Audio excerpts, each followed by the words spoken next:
And good day. How's everyone doing? Once again, it's Maynard. Maynard DeBeer. I'm your host of podcast Gears of Trust. We're in a February. Oh no, actually, it's March the first day of this recording. This episode is going to air on the 7th or 6th. Not whereabouts. I just like to start off by thanking all my new followers. I launched in the latter part of November this last year. YouTube followers, I'm up to 1,420 subscribers. TikTok followers at 2,226. YouTube, Instagram 1,748. For those who like to listen to us, you can follow me on Spotify, Apple Podcasts, Amazon Music, Podcast Index, iHeartRadio, YouTube Podcast, Podcast Addict, Podchaser. What else we got here? Pocket Cast, Dozer, Listen Notes, Player FM, Overcast, Castro, Castbox, Good Pods, and True Fans. If you cannot find me, you need to give me a call or look me up on Facebook because I'm there too. Right? Cool. So today I've got a pretty exciting episode, and I'm really passionate about the subject. I was involved in a separation party actually back in 2014. Today's topic we're going to tackle is Alberta being the 51st state. Big, big, big, big topic. How I get to this topic, and I know we're supposed to be geared up for mechanics and stuff, but I was on night shift scrolling on my phone, surprise, surprise, surprise, and this America Fund billboard came up on my TikTok. You know what? The America Fund billboard is the billboard that was placed on QE2 down to the Calgary from Edmonton and had about Alberta being the 51st state. From there, I contacted people on TikTok and said, hey, we'd like to have a podcast with me. And that brings me to a newfound friend, Mr. Paul McGregor. So I'm going to have Paul introduce himself, and he's going to get to tell us all about the stuff he has on the go. And in classic Maynard fashion, we'll probably have a couple of F-bombs stuck in there for entertainment, folks. So here we go. Paul, take her away for me, please. Hi, Maynard. Thanks for having us on. Appreciate it. For those folks who don't know of us,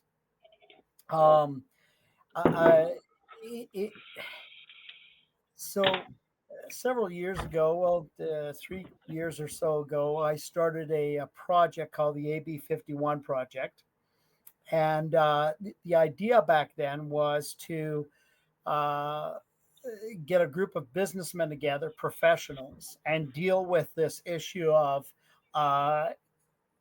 Alberta 51 becoming a reality, and really put some professionals in on the job, and try to bring in different skill sets and so on and so forth. We were able to come up with a basis for a future Alberta Constitution. So and a kind of an education methodology to convince Albertans of why we should do this, or why we should have this conversation, and more so why we should just push for it and go ahead and do it. So that was AB 51. Now Peter Downing, who is well known to many people in the separation movement, started something called Wexit back around 1920, I believe it was. And so you mean 2020, right? Not 2020. What did I say? Well, I meant 2019. I meant 2019, 2020. So he knew there was problems back then. Yes, there was. Yes, for sure.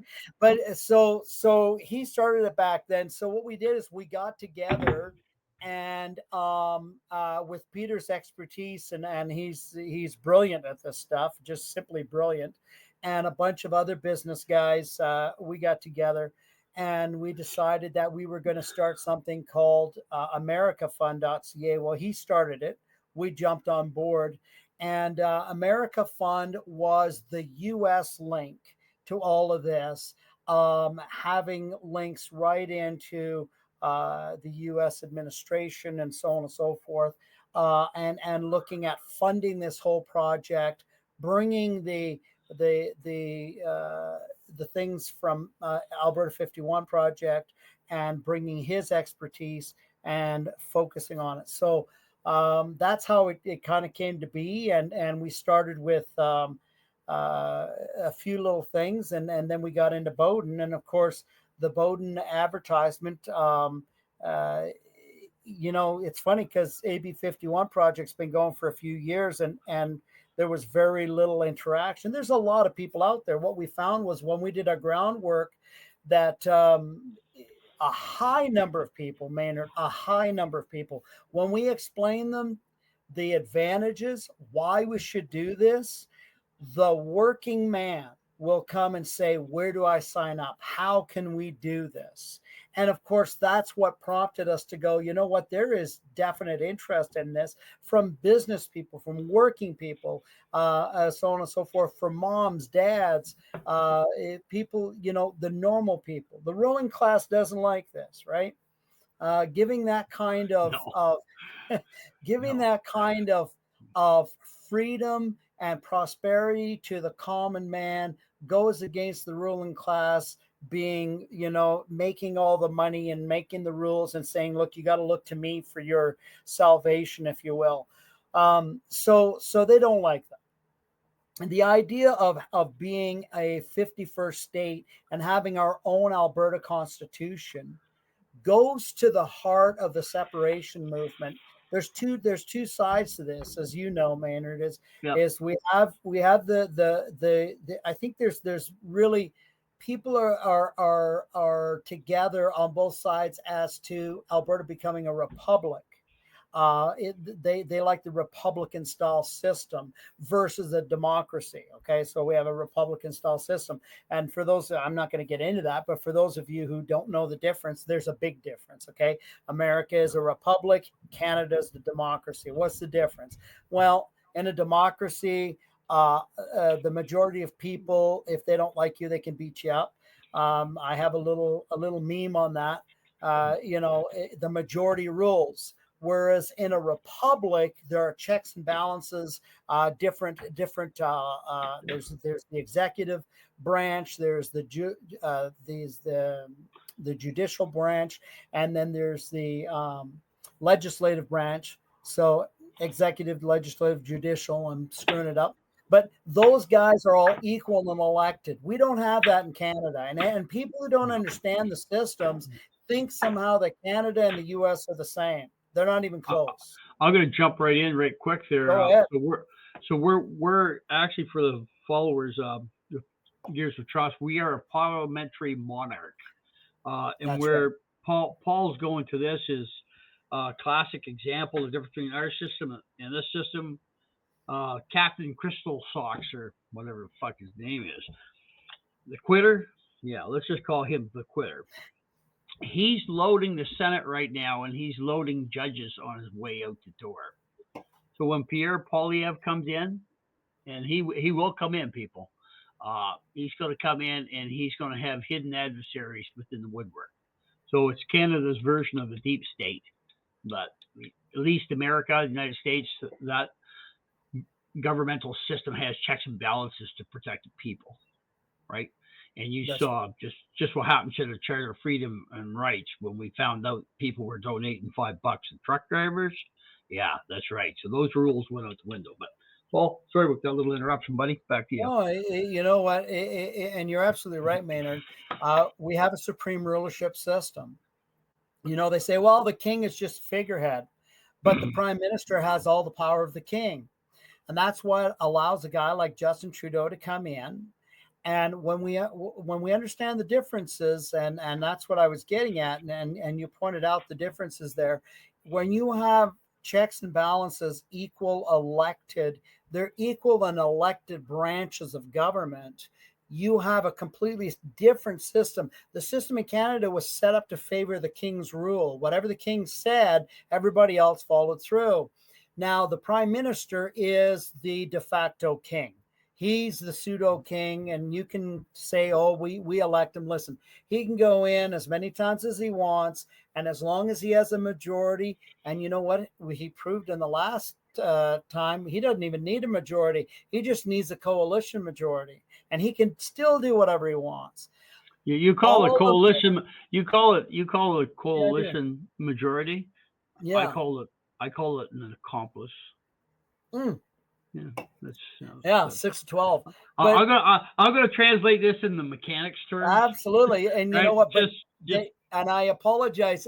What I mean by that is you you're have very the well Bloc you're very well Québécois, you have, spoken.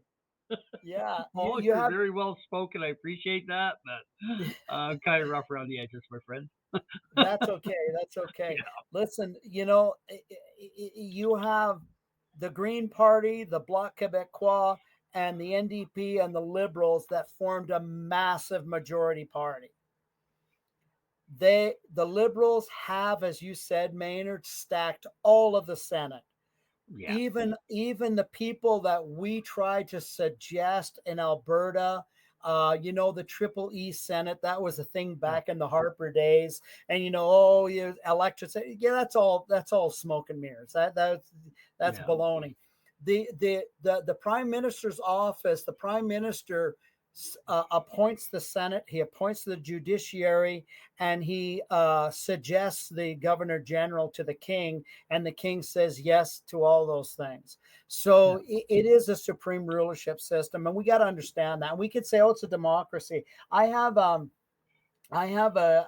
chart here which shows how the democracy in Canada operates. If you want, I can share that real quick. Yeah, so throw it right up there. Yeah, let me throw it up here, and just that, you know, since we're on that subject here, present. Here we go. Share screen. See if I get this right this time, Maynard. Um, Let's go for it. Window. There it is. Share. So are you seeing that? Uh, yeah, I'm gonna put it. I have to add it to the stage. There it is. There. Okay, there it Perfect. is. Okay. So if you see the top diagram here shows the Senate seats throughout Canada. You can see the West here and the territories up here. If you it's 24 seats here, Ontario has 24, Quebec has 24. Listen, guys, this corridor here that you see is referred to as the Laurentian elites. This was the Dominion of Canada. This was Upper and Lower Canada. Upper here, lower here. These guys have run this entire show since the beginning. What now? When you start to see how the Senate is formed, Alberta, the West can have an opinion, and basically any one of these two, but certainly this entire eastern uh, section of the country, um, whatever they say goes, right? I mean, they're making the rules.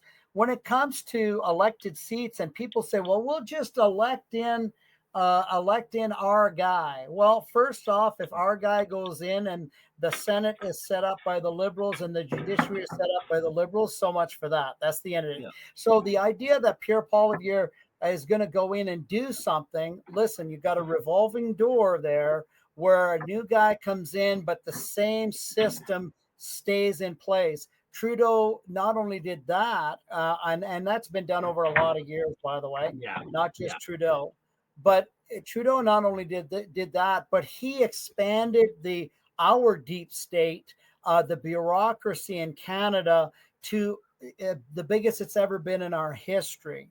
Okay, so these people owe their livelihoods, if you will, to the Liberal government and whatever and whoever's on that seat. When it comes to voting seats, and I know this has changed somewhat, but this is fairly accurate. Okay, as for the purpose of this conversation, 231 seats here. I think it's a little bit more now, to 107 seats here. That's why the East, when they vote, we never get a vote, and it doesn't matter. And by the way, it never will matter. So Ontario may say, okay, we're going to let Pierre Poilievre in, but our system is stacked with a Liberal system. So, really, it's a farce, right? It's just a joke that will just keep going. So all the more reason when you get down to Alberta, there is, and perhaps some folks, if I could share another one here with you, Maynard. I'll go. Uh, Paul, I'm going to just translate that in the mechanics terms, what Give you her. just covered with the Senate here, people.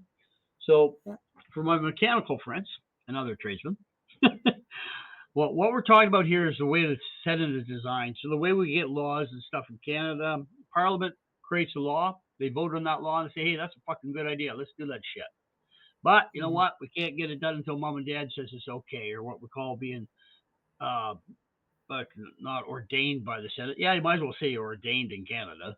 What's called then the Senate. It goes to the Senate for approval after all the readings, and then the Senate stamps it, and then folks in Britain give it the rubber stamp for royal assent. Right? That's how we get rules. Mhm. And where Paul had alluded to is the Senate is not elected; it's appointed. Right? The same way we appoint judges. So if I have a conflict of interest ruling or a hearing on a truckers convoy and I've appointed the judge, it's very the same as the CBC. If I pay you $2.2 billion per year, a whore will do anything you tell it to, right? The same thing with this. So the Senate is loaded on the upside. So if Polyev gets in, he tries to pass legislation, might have a majority on the floor, still going to get through the Senate. And effectively, the liberals, without being in power of the day, can still loop legislation so it can't even move forward. That's right. That is a very big problem within Canada. And that's where we go back in time where we've always tried to get an elected Senate, and that's the purpose of an elected Senate. So yeah, that's mechanics translation for those folks with the wrenches. And you're absolutely right. And the issue there is you don't even have to be in power. You're always in power. You're always in So power. so this is the akin to the Obama deep state kind of deal that was set up, that was in operation when Trump was trying to do things, that every time he went, something stopped him. We have that built into our system. And Perfect. there is no equal elected checks and balances because really it doesn't matter. So Pierre Poilievre goes in and he's impotent as a leader. Yeah. I understand that when we put him in, um, it's about who's ruling the power at the time. That's it. They're not changing anything. So the No. idea of Alberta having a constitution was it's always been something that as independents we've always aspired towards, and saying, okay, well, we need our own constitution. Why? Because we take Alberta values of the common man and we can put them into law, enshrine them in law in Alberta. We don't have the notwithstanding clauses. And as you said earlier, Maynard, when it came to the Bill of Rights or the Charter of Rights or whatever we call it here, That was garbage. That's it garbage. wasn't what the paper was written on, No. because you have a notwithstanding clause now. And let's take a look at what happened there, and you can kind of understand how the Senate and the judiciary played in there. So Trudeau decides he doesn't like the protest. Okay, That's so right. Just like him. he declares the Emergency Act, which is the act of war, which is what you use when you wanted to declare war. Used to be the War Measures Act. War War Measures Measures Act. That's Act. right. So we'd use that Yep. in World War II and perhaps Yep. World War One if it was in effect at that point. Used it during And the FLQ. We used it during the that's FLQ right. crisis as well That's too. right. So you could get the military out and so on and so forth. So he declares that. Now notice that he didn't have to get parliamentary assent. He had the majority, so he could do whatever he wanted anyway. Yeah. No, and if you recall, the Conservatives weren't there to go, oh, this is no way, you got to shut this in. No, they were, well, guys, you shouldn't really be honking your horns, and I mean, why? Well, they're all in the same game, right? But he takes that, he puts that out, and it starts to go to the Senate. Okay, now Yep. it takes time to go through the Senate, Yeah. and It's it a takes a game. Yep. long time. In the meantime, he acts as bad as a dictator can be, and he sends Yep. out cops, foreign cops. They're running over people in the streets. There's goons beating Canadians. Yeah. Absolutely. And Yeah. and he does this with impunity, right? Yeah. And it's going through the Senate. Eventually, it gets through the Senate at a certain point, and then Senate says, "Well, wait a second. I think there's a problem here." But by that time, He's had a long vacation in Tofino, and all Yeah. of this has happened, and he's frozen bank accounts, and he's done all that kind of stuff, and they shut him It's rude down. lives, fuck Yes, people up. exactly. Yeah. Yeah. So he did what he had to do. Why? Because that's the supreme rulership system. And then the Senate says, we're not going to pass that as a law. But you see, he acted on it anyway. So he says, okay, I'll pull it back. Right? So then everybody whose lives are ruined go to the courts. Who is appointed by? Guess Oh, the who? liberals. Right? Oh no. Oh, surprise, Yeah. surprise. Yeah. Now that he pulls it back, the people are saying, but you did this and you did this. And they said, you have no standing now, which means you have nothing to say because it's over. It's Yeah. done. We're not even going to look at it. So he goes and acts like a total king, because he Yeah. is. It's And dictator, he man. goes Dictator. through a, he goes through a Dictator. system that gives him the time to do what he needs. And then the courts say, it's okay.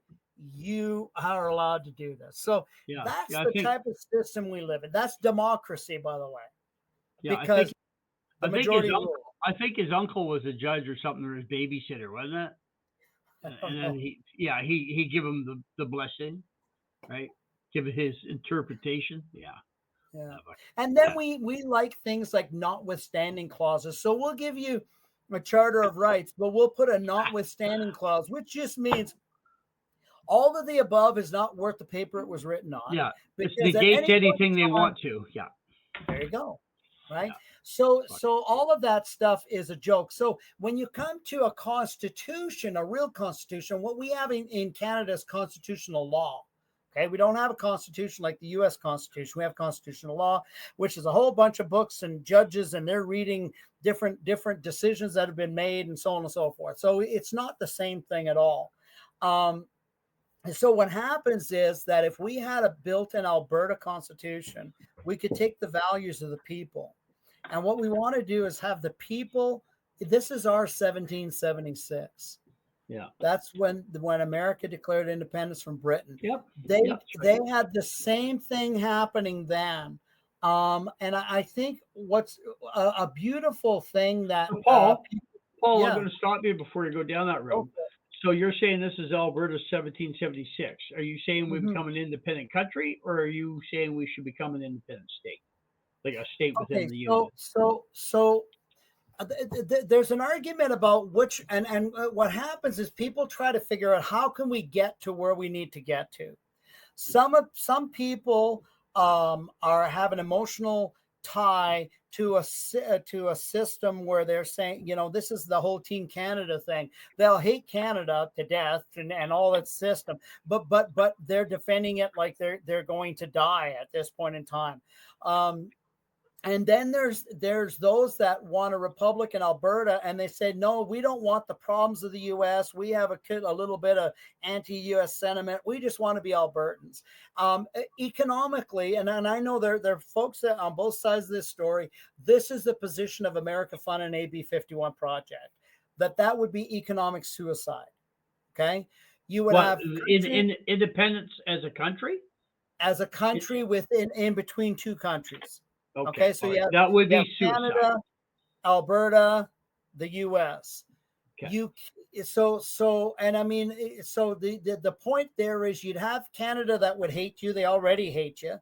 And then you'd have the U.S. there that would say, well, there's no reason to even deal with you guys. Give us your oil at 10 or 20% less now. You have no choice anyway.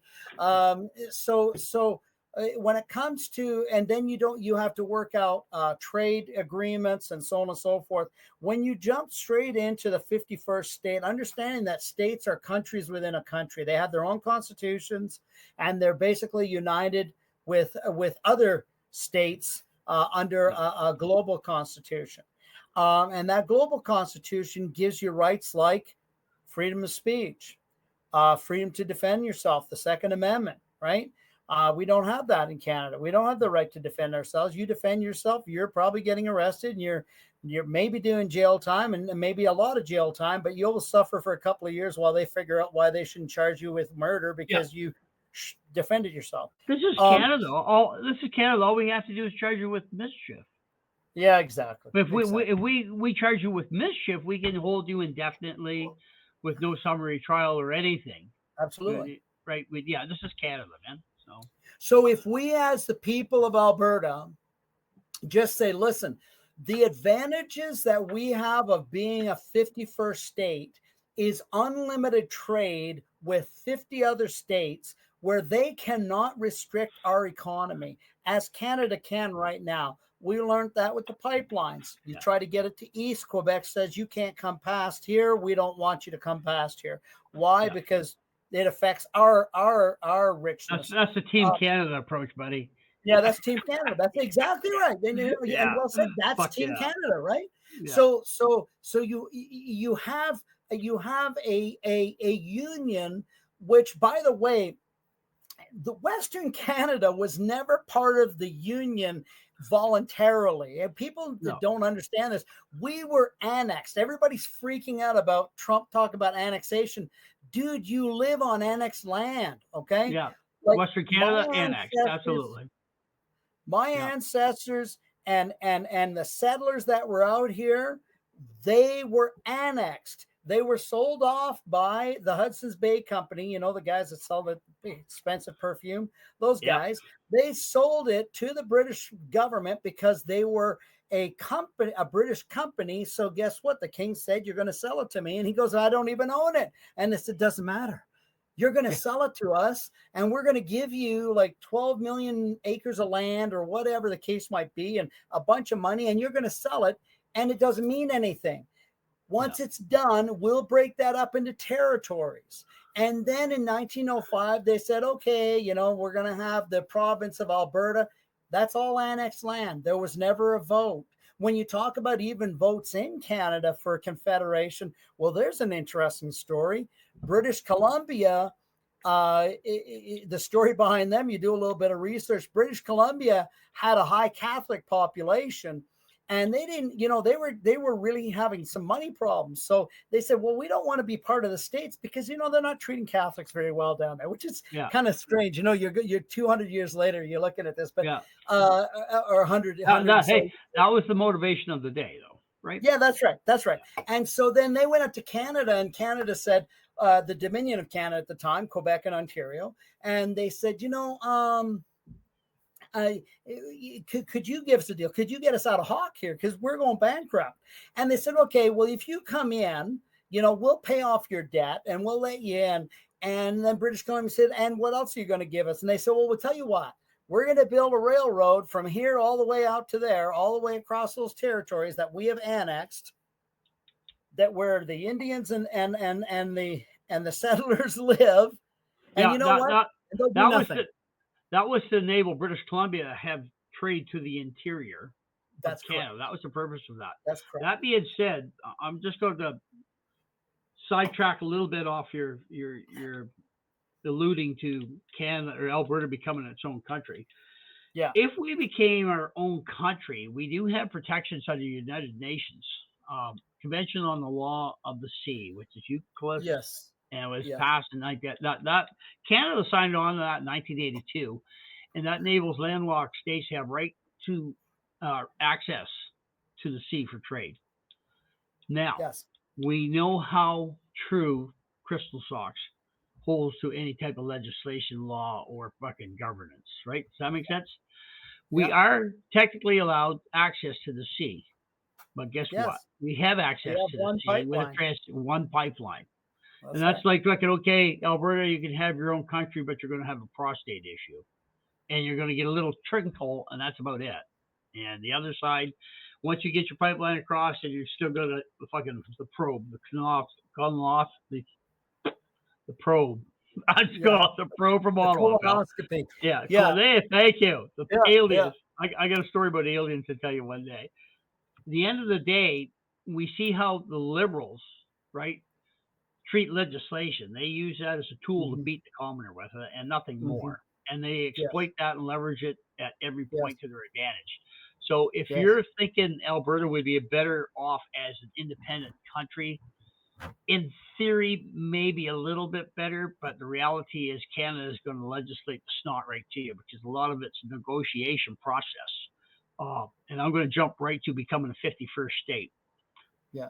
Taking So the government, 51st taking the government in power. My belief is, Yes. if Alberta said, "Hey, we're going to be fucking Texas North," I'd say within 12 months we'd have a 6-lane highway from Coombs to Fort McMurray.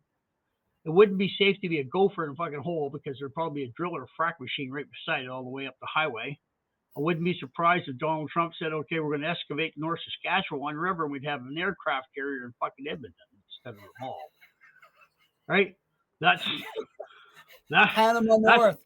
yeah. And what do you think Canada's going to do? Canada's going to fucking get on the phone and try to get some parts for their fighter jets off of fucking eBay and Temu so they can put up a little bit of resistance. So, end of the day, the way to go. I firmly believe, yeah, let's just put an aircraft carrier in Edmonton. That's what I think. Just saying. Yeah. You never say. I know you didn't do it like that. Hey, why not? I think let's get down to the reality for the common man, okay? Because this is what it's about. The reason the rulers don't like this is because it's more advantageous to you as a working person than them, okay? They're going to have big competition. The big business is going to have big competition.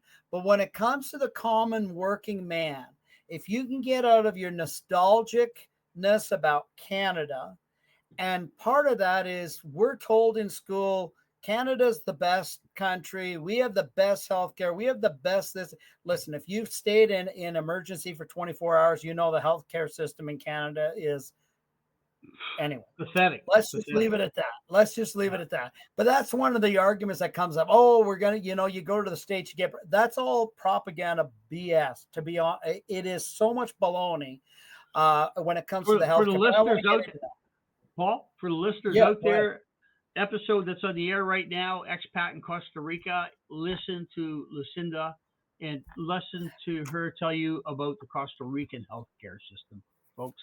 Yeah, Canada is in shambles in so many regards. And here's the problem with health. I'm going to get on a little rant here about healthcare in Canada. So we always cry about wait times, surgical procedures, specialties, blah, blah, blah, blah. And every time you see the unions out on the sidewalk, if we had more money, we could do a better job. And you're fucking liars. Yeah. Bullshit. That's not the way it works. If you have more money, you sit in your ass longer. And I'm surprised most of the nurses aren't working from fucking home like the rest of the guys are being dug up by dogs. But yeah, I'm pretty twisted about Alberta Health, and I did an episode on suicide. You want to learn about Alberta Health, guys? Yeah. Check out the episode with social chemistry, man. Alberta Health, it's atrocious. And the schools, Paul, I hate to tell you, not schools, they're indoctrination centers. Yeah, it's exactly what they are. So okay, sorry with that. That's my rant. That's fine. But back to the common man. Let's look at it this way, okay? We all have families we love, our wives, our children, our grandchildren, Albertans, that they're real people. And when we go to work, that's who we're working for. Whether you're just working for yourself or you're working for your family, it's about taking care of those people. And you know what? An economic union, and that's what Canada is. Nothing more is an economic union. Okay, this is not a real country in the sense of a nationality. It's I've said this before. It's not like it's Scotland or France, and you're fighting for vive la France. That's not what's going on here. The same dudes that came to the U.S. and the colonies are the same dudes that were your ancestors in Canada. They had 2 economic unions to go. The British won with the Canadians, partly because it was such a massive land and stretched out that they just took things over and were done with it. But the point of the matter is that it's an economic union. So when we talk about economy, we're talking about the prosperity of the average person. When we talk about the amount of taxes that we have, the fact that our money isn't worth crap, okay? The peso? The Canadian peso, you mean? Exactly. Yeah. Our health, you can say our healthcare, listen, don't worry about healthcare. if it will be enshrined in an Alberta Yeah. Constitution, and if we get 688 billion that we don't have to pay in equalization funds, I guarantee you we're going to have a heck of a healthcare system, and it will be in our Constitution. That's why we get to make the choice, and we get to make that choice, and we don't have to worry about the economic trade with the biggest partner or economic country next to us on the planet. We're part of it. So there's no issues there. U.S. dollar, U.S. military, U.S. protection. And, I get the TDS guys don't like this. And, if you got TDS, that I can't help you. Okay. That's just, but let's just be logical here and get out of our emotions for a second and our nostalgia about, Canada, and understand that we're Albertans first, we're families first, we're Albertans second. The economic union with a rulership out in the east that really has by design its intent to destroy Alberta and destroy Alberta's economy by intent. You talk about carbon taxing and getting rid of oil and gas, and heck, you're not even allowed to have cows because they fart. I mean, it is such a joke. And the fact that we've all jumped on the Team Canada train here and just think that Trump is attacking the country. Listen, when Trump said clean up your drug problem and your border problem, we never even knew about it. At first, we were all in shock. What do you mean? But if you follow a guy like Sam Cooper or the Bureau, and you'll know that for years it's been an issue, and it just got pointed out. So if Trump wanted to take over Canada, the military would come in here in 2 days. It's all over. So I mean, what are we going to do? Right? That's not about taking it over. It's about cleaning up the country. And rather than our rulers say, yes, we have a problem and we need to be part of the solution, they spun it around and said, you're the bad guy, we're the good guys. And they've been spinning this off to try to make it look like he's trying to take over the country. Yeah. Look, if they annex Alberta and Saskatchewan and so on and so forth, it wouldn't be the first time we were annexed. But I'll tell you what. Yeah, it wouldn't be the first time we're annexed. Absolutely. No. But economically speaking, and from a freedom point of view, from an economic point of view, guys, we're all going to be, and everybody who can get out of their emotions and they think about this for 5 seconds, if you got half a functional brain cell, you'll figure this out. And I don't mean that in a derogatory way, but I'm saying just have your brain and use it, and you're going to see that the best option for Alberta is our own constitution that gives us sovereignty, and being part of an economic union like the US that gives us protection, prosperity, and freedom that's guaranteed along with our own constitution. You can't get any better than that. In our mind, that's what we believe. I think you're right too.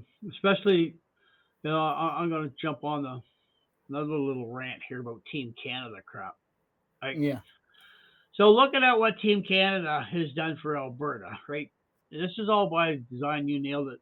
And Canada right now, believe it or not, people subscribe to World Economic Forum, not to the Canadian people, right? British Columbia, we started off with our glorious Captain Crystal Socks or whatever the fuck his name is, the Jagbag there. Not too impressed. We started off with a Northern Gateway pipeline opposition, right? Mm-hmm. Then we played that game on the Trans Mountain pipeline expansion, and what they did is they basically regulated the snot right out of Enbridge, so they took their money off the table, said we're not doing it, and then it became a government project, which fucking went absolutely crazy, but they restricted the size of it. Yeah. Then we tried to go east. You remember that? The Energy East pipeline, a great warmth. And to this day, I think 3 weeks ago, I saw, what's his name, Legault from Quebec saying, well, we still don't have appetite for the pipeline. They've got an appetite for hockey bags of money that go there every year. And for people who don't know much about the politics in Quebec, they have a massive hydro project called Churchill Waterfall Programs. Mm-hmm. In the equalization formula, revenue generated from Churchill Falls which is sold to the United States of America, is not calculated as Quebec income. So on top of all the equalization we send them, the Quebec, they steal the water from Newfoundland, sell it to New York as electricity, and jack the money right in their pocket. That's part of the SCN Lavalin family, right? I think something to that effect. It's just so contrite, it's pathetic. Then, if that wasn't enough, we do a tanker moratorium on the West Coast, right? So, oh my, we're going to disturb the little harp seals and stuff and sea lions so they can't sleep at night with freighters going out with natural gas and oil. So we put a moratorium on the West Coast, which is really cool. That wasn't enough. We got this stuff here, and where's that legislation? I'm going to pull this up on the sheet here, guys. Was the green legislation where oil companies were not allowed to promote their products as green, if you can believe that, right? So we're not allowed to promote the benefits of Alberta oil as opposed to dictator oil, right? So you can go to some places where we're getting oil in the east coast of Canada right now, and the east coast oil, that comes from the St. Lawrence Seaway, and I fished professional bass down there with the Zoomy and the gangs. One of the guys I was pre-fishing with was telling about Canada shipping lines, which is bringing oil from Saudi Arabia and the Sarnia to the refineries in Montreal. That Canadian shipping line is what's called owned by a premier or a former prime minister. Hello, can't hear? No, I'm going with this, Paul. No, you don't want to hear it. I've said this before on previous podcasts. So Canadian Shipping Lines is owned by Paul Martin, former Prime Minister of Canada. So that's brought in through there. And yeah, so that kind of bites the hand that feeds the elites if we move Alberta oil to the east. With that being said, yeah, we're not in a good place when it comes to oil in Canada. And if you think that is going to change people, it's not going to happen, folks. The real way to go is go south and go with Uncle Orange Man. Anyway, I'll give it back to you, Paul. I'll give it back to you, buddy. Paul, still with me? Paul, can you hear me? I don't know if Paul can hear me. Alrighty, Daddy, I just lost Paul here for some odd reason. And Paul, I can't see you, buddy. Yeah, so we're getting pretty jacked up. So anyway, let me just see technical issues here.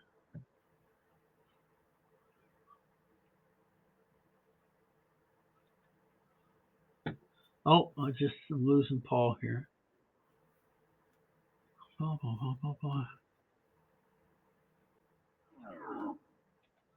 Paul, I still haven't got you, buddy.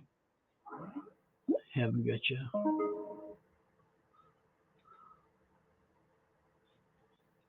No, I still haven't got you. Oh, there we go. Oh, you're back. What happened to you, my friend?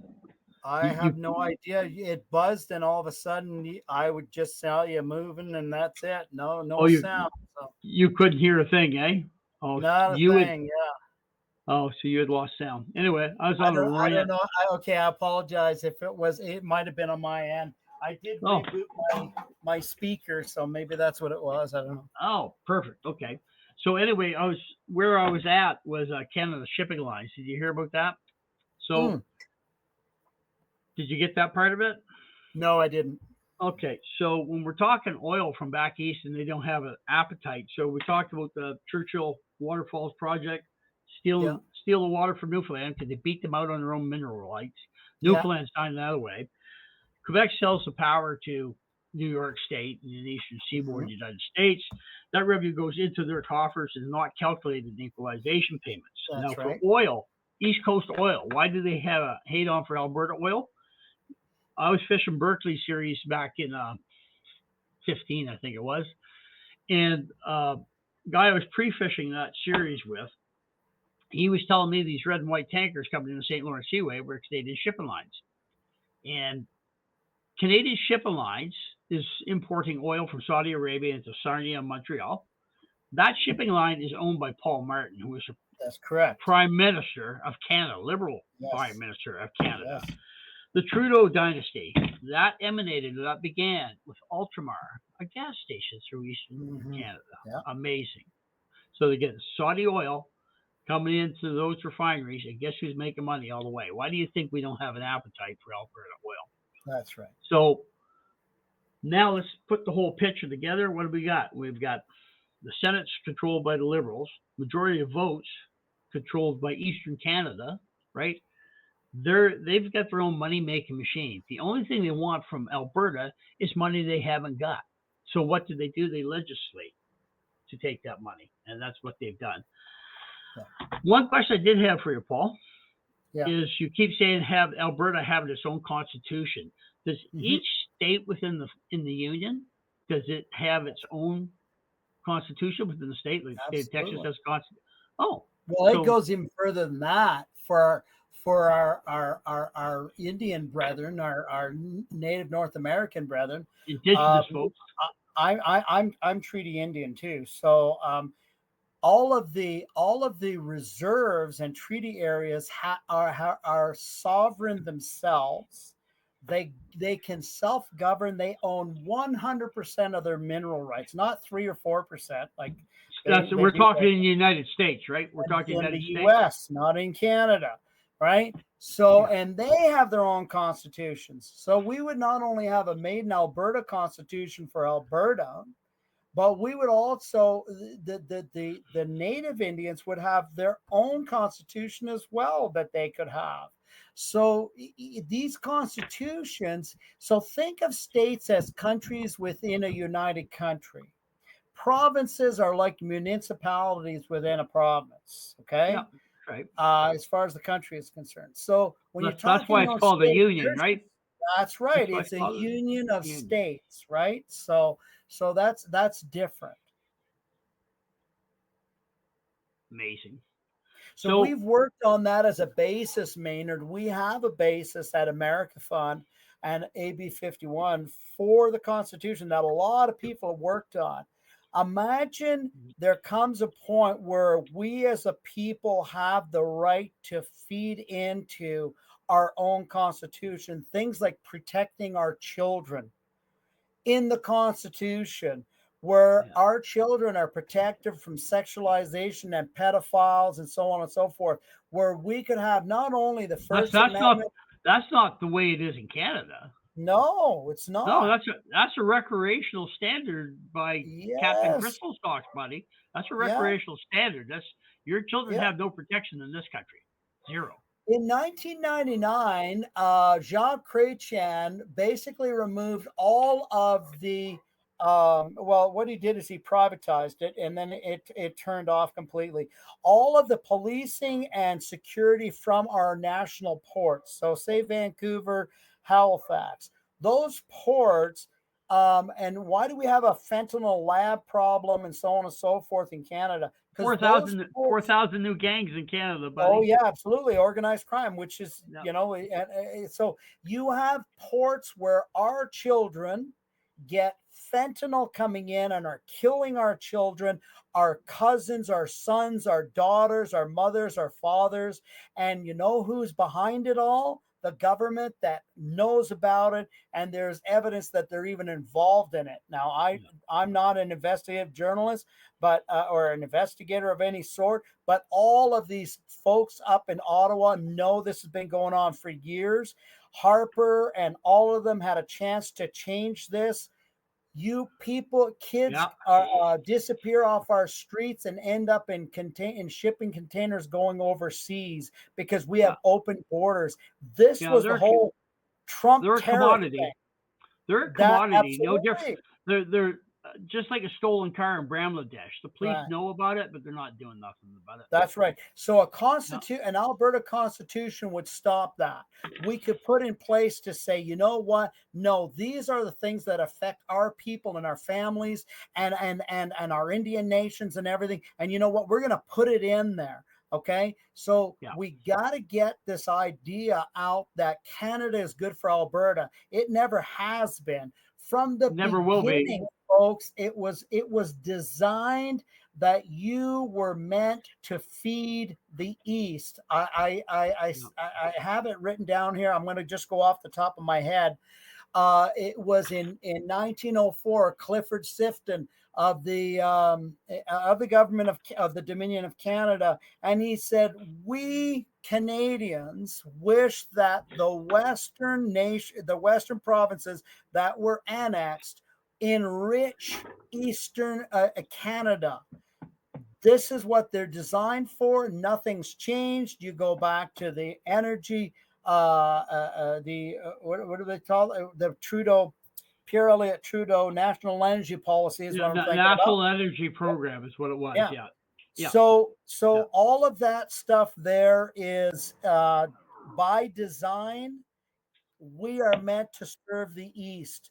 We need to. Paul, you're breaking up, buddy. Paul, move closer Oh, into your sorry. mic. Are you there? Yeah, I'm here. Just move in closer to your mic. Okay. So now we have an American protectorate, and we can have our own constitution. We can have financially secure with an Alberta 51 a relationship, and that's good for everybody. There is zero downside to this for Albertans. There's zero downside, but I can't come up with any upside to be part of Canada, really, except for nostalgia. And the school told me that's what it was supposed to be.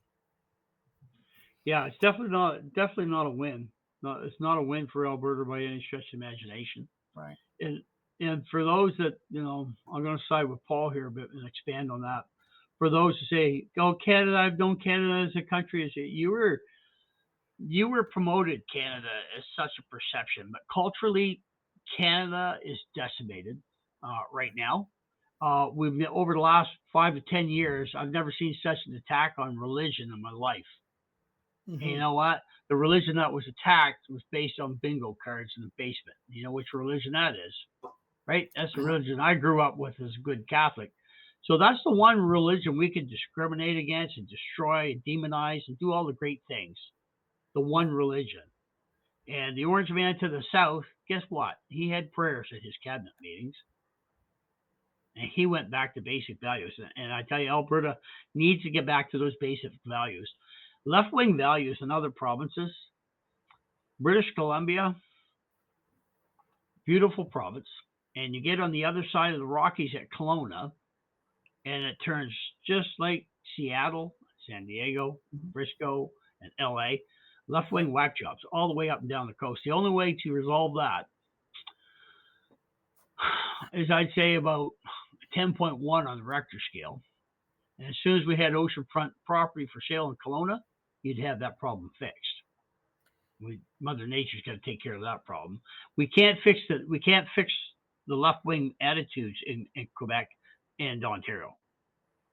Can't do that. That's entrenched. And I remember I grew up in New Brunswick, and I remember my father saying, "Man, we always vote Liberal here." Guess what? My dad was Acadian, and that's the way we vote Liberal because you're Acadian. My mother was Irish. She was staunch NDP. So I've seen this political debate play out in the House my entire childhood, right? Where we vote the Liberal, and then, no, we want it for the people. Well, NDP was a different party back in the 60s, because I was born in 59. That's how old I am. I'm older than dirt.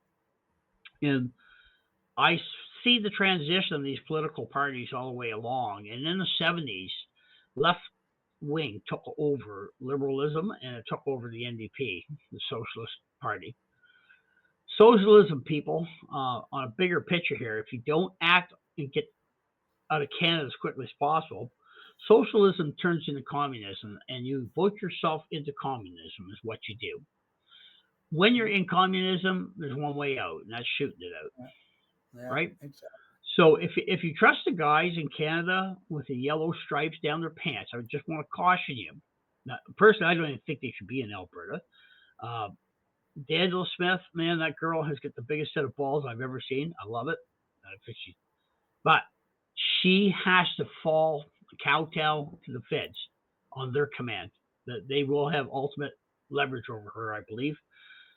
She has one choice, and that's to create a referendum Thank you, Quebec, for creating a referendum question that has to be clear and concise with a majority of 51%. It's not an ambiguous question, clear and concise. And that's what Alberta needs is they need a referendum. Leave the people decide their destiny, not the elite from back east. I'll tell you right now. Yellow folks, the yellow stripe people, remember what they did to the truckers, right? They can't figure out fentanyl labs. They can't figure out child trafficking. They can tell you within hours who spent $5 on their personal account on a truck driver.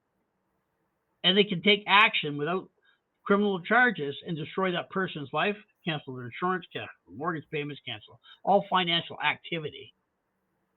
So that is the government you're dealing with, because the yellow stripe people, they don't protect and serve people. Their new motto actually should be control through compliance. That's what they are all about. So if you do not take action, guys, we're going to have a 4-year reprieve here with Pierre Poilievre. I believe that's coming after all the appropriate people, with Jagbags gang and Crystal Sox gang, get their pensions. Once those pensions are put in place, we have a 4-year reprieve. That's the time for Alberta to get that referendum going. So that being said, I'm pretty animated and heated about this subject. Paul, if we want to get our butt out of Canada, how do we do that, Bill? Well, okay. So first off, I think, and this is personally what I think is happening right now. Albertans firstly need to make their voices heard. You need to speak up, to start writing your MLAs, writing Danielle Smith, put it out there. I know this can be scary for folks, but we need some brave folks. If you look at how at the story behind, I don't know if you've ever seen that, Mayor. And I think if you look it up on YouTube, the story behind the Star Spangled Banner, it is an inspirational story, and it's where people who want to be free have to be brave. We have been for all intended purposes terrorized by a government into compliance. Shut up, be quiet, so on and so forth. Well, that never ends. That just gets worse. We see that there's a particular country that is infiltrating our country through the Trudeau Liberals. It's all over the news. If you haven't seen it yet, you're not looking.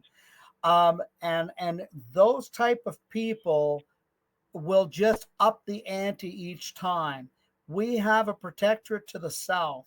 How do we get that protectorate to act? We start to speak up and say, yes, this is what we want. We start to support things like America Fund. We start to and AB 51. We start to support those things and start having that conversation and get out of the emotions. And what I believe is going to happen is, I don't believe we're going to have to, Maynard, go down the Clarity Act road. And I don't think the Clarity Act road is ever going to work anyway. You need 51% of the question. Then it has to go to the cabinet, and the cabinet, 3/4 of them have to agree. Good luck with that, okay? Because you've got a central Canadian government that we have already established are so entrenched to serve the ruling class. It's not going to happen.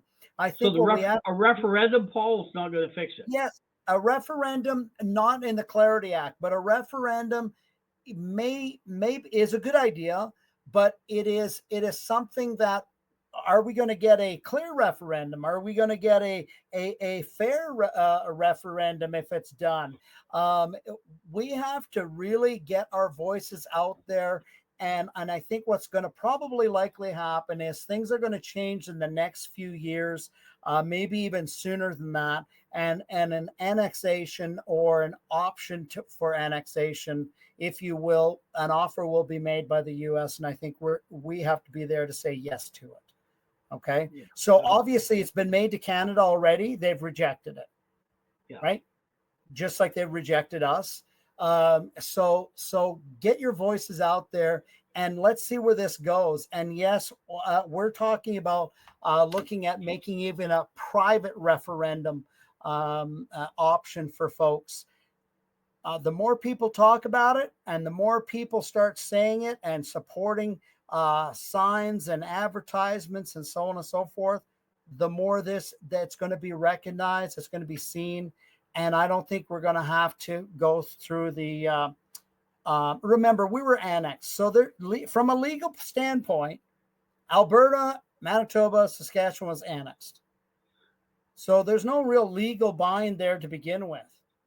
Yeah. But we'll see where this goes. But I think to answer your question is we have to start saying, advertising it, that this is what we want as a people. Get it out there. And these things like this help. And people start talking about it, and they can get over their nostalgia and get past the Trudeau-led Team Canada crap. Yeah. And just and say, look, we need this. And write the MLAs, write the U.S. Senate, write the congressman, get it out there. It's going to be recognized. And when we say yes, a mechanism will happen. And when we say yes, the U.S. is going to say, you know what, Canada, they want to go. It's a done deal. Yeah. That's how I think it's going to go. That's personally how I think it's going to go. Well, we need to do something, because Absolutely. Canadians, the history of Canadians voting is pathetic, because we don't use any forethought in our voting. We fire the prime minister. That's how Canadians have voted as long as I can remember. We don't think of what we're leaping into. We just know the anguish we're in at the moment, and we cancel that. We fire that prime minister, and then we move on to the next. That's true. Pierre Poilievre will become the next prime minister. I'm very confident in that. He's only got 4 years where he has to succumb to the wills and wishes of the East, because the majority of votes will be there. He'll get the anger votes this time. Mm-hmm. After 4 years, he's going to start licking boots. Yeah. And he's going to start licking hard. Where do you think Alberta is in 4 years' time? We're right back where we started from, people. So play it smart here right now. Like Paul says, go ahead. I would interject one thing there is the system in Canada, the governing system is broken. And so how is it that a new guy is going to go up there? What happens to when exactly as you're saying, Maynard, that they get fed up with Pierre Poilievre, and then the next guy is 10 times worse than Justin Trudeau? What's going to stop it? Nothing. The system is designed to be able to allow a guy like that to exist. Yeah. But Pierre, where I'm going with that, Paul, is Pierre Poilievre might be true of heart, and he will be able to chase his mission for the first 2.5 to 3 years. At which point in time, if he wants to remain in power, guess what? The Eastern elite will be saying, "Oh, we didn't get this. I didn't get the appetite for the pipeline. And I didn't get the appetite for the Heinz ketchup. And I didn't get the Lavalin payback. And I didn't get the." And then Pierre Poilievre, where the reins of power are in Ontario, Quebec. You saw it in the Senate formation, 24 seats in each Senate position, but the majority of parliamentary seats are there as well, too. Yes. After Manitoba, the election don't count, people. Once we get to that line, the election don't count. It never has, never will. Don't ever believe Western Canada will have a say. Manitoba, that's Democrat, guys. That's one step away from communism. Leave that with Ontario. That's garbage. Saskatchewan has got some nads. Daniel Smith's got a big set of the gonads on her. That stuff in BC, half of the province, it's like Northern Ontario, half of the province, the mining sector, blue-collar guys, are redneck and right-wing, and out to the coast, well, they call it wacky tobacco for a reason, folks. That's all I'm going to say. All right, that makes sense. So there we are, Canada. Paul, I'm going to close this down for right now. This is not the end.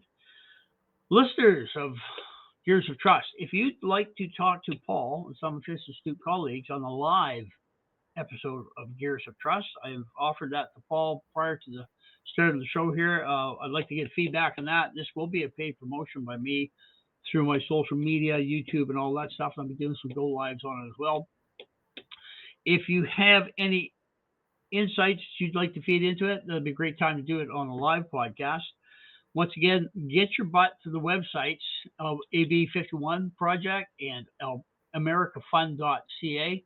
Check those things out. Reach out to those people and see what you can do to move this thing forward. Paul, is there anything you'd like to say? Well, just if people want to get the information, the way we normally are getting our information out is through X. Now there's the X at AB51.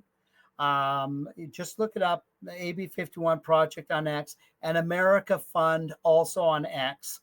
And you will see that's where we kind of communicate with the people and what's happening.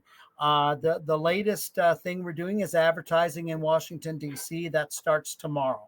So we've got that going on. We also have a TikTok under AB51 as well. If you look us up there. And yeah, you'll get daily updates and be able to interact with us that way. That's probably the best way. On which one, X or Twitter? On X. X. Okay, so X is the best way to communicate. I'll be putting those links in on the YouTube version of this podcast, guys, and Buzzsprout as well, too. So those links will be available. Thanks for listening. Once again, like, follow, subscribe. Thanks for the growth. I'm sure it's going to get bigger and better from here. Paul, I need you to stay on so we can complete downloads. It's been just a slice having you, and you know what? 1 hour is not enough to cover this. So once again, anybody looking for a live session and where you can talk to us one-on-one, you're just going to get F-bombs out of me. You're better off talking to Paul for any reason. But thanks again for listening. We're going to shut her down. Paul, stay with me, my friend. Thank you. We'll chat some more. Thanks, man. All right. All right. Talk to you later. Bye-bye.